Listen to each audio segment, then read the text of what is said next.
This is the dropping point. Dito tayo tatalon. Daan na tayo doon. So, it's pure swimming. Ready? Mark, ready?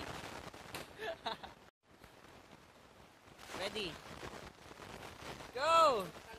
Yeah! Let's go!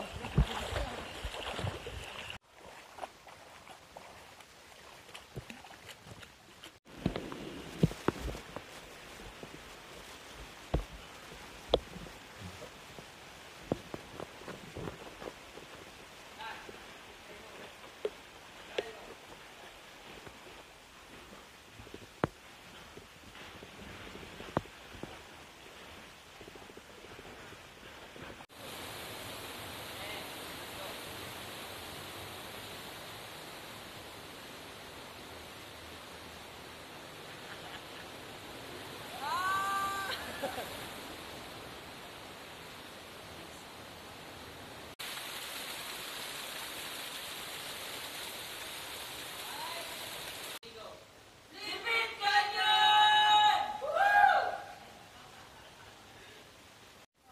Time check 11:52 including rest. Papunta pabalik. So it's worth it. So 10, 11, 12, 2 hours maximum, minimum. No, nakadepende yun sa bilis ng paglangoy at nakadepende yun sa haba ng rest. Pero overall, it's overall sulit. Kaya it's a must try. Sarap na tubig. Sobra.